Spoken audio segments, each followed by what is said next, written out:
Good day, ladies and gentlemen. My name is Joseph Kau, an agricultural economist from the Agricultural Research Council of South Africa, and I'm based at Heiveld in Pretoria. Today, I'm here to provide a discussion relating to the concept of agroecology.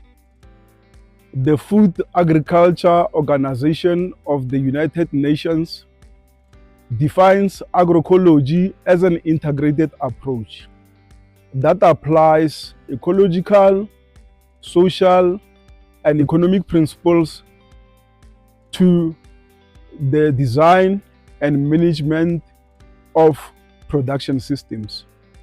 Agroecology considers a human being as an integral part of farming practices.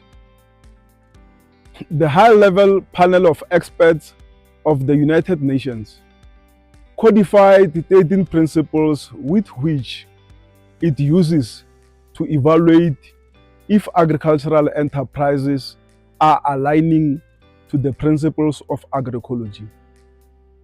In the main, those 13 principles can be summarized into 33 dimensions of sustainable development encompassing environmental, social, and economic dimensions. The ones on environmental dimension are already known to our farmers, especially those that have been practicing conservation agriculture. Those principles has got to do with recycling, input reduction, soil health, animal health, and biodiversity. In South Africa, we have had the privilege of having some of our agricultural commodities that are produced under agroecological conditions secure a geographic indicator. A geographic indicator is a form of international trademark that recognizes an agricultural commodity on the basis of area of origin. If I were to give an example, the Organic Rooibos Tea, which is produced in Heiveld area in the Northen Cape, is an example of a commodity which is produced under agroecological conditions. With rooibos, in the production system, no synthetic fertilizers are used, no chemicals are used, and the local indigenous communities are actually an integral part of the management system.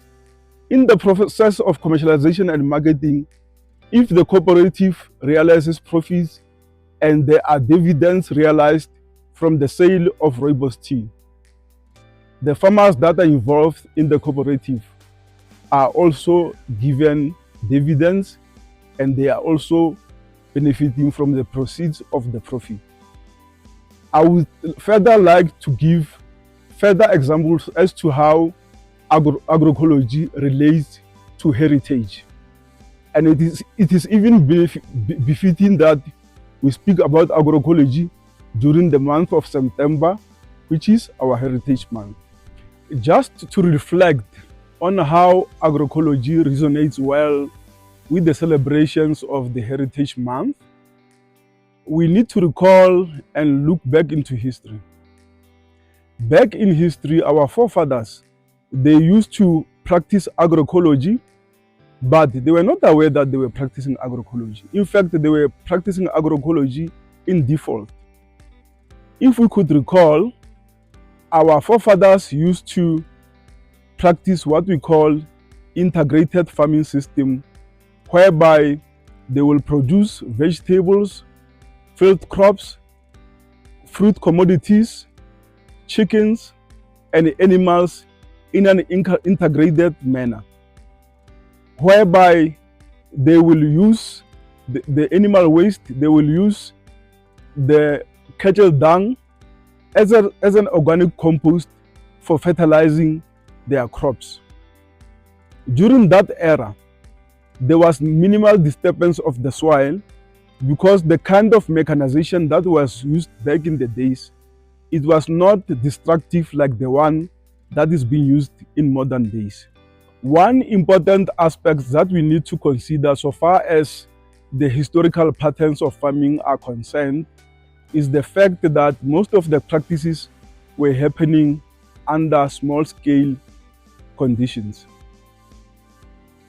In the modern era, whereby we are operating under globalization, whereby there's pressure in terms of the growth of population size, as farmers, as scientists, as policymakers, we are actually pressurized in terms of producing foods in large scale. The implications are, as researchers, we need to bring into the table innovative technologies that will help us to design systems that will allow agroecology to produce food in large quantities. Across the world, there are forums whereby agroecology is actually being experimented in terms of how best agroecology can be able to produce high amounts of food in a manner that some of the food can actually be exported to overseas markets. We are here to talk to our farmers. We are here to talk to civil movement organizations. We are here to talk to policy practitioners. I also need to inform farmers and civil organization movements that very soon we will also be hosting an agroecology farmer awareness event. The details will soon follow, and for further inquiries, you could contact Mr. Joseph Sulokau. It is my pleasure to be of your service. Thank you.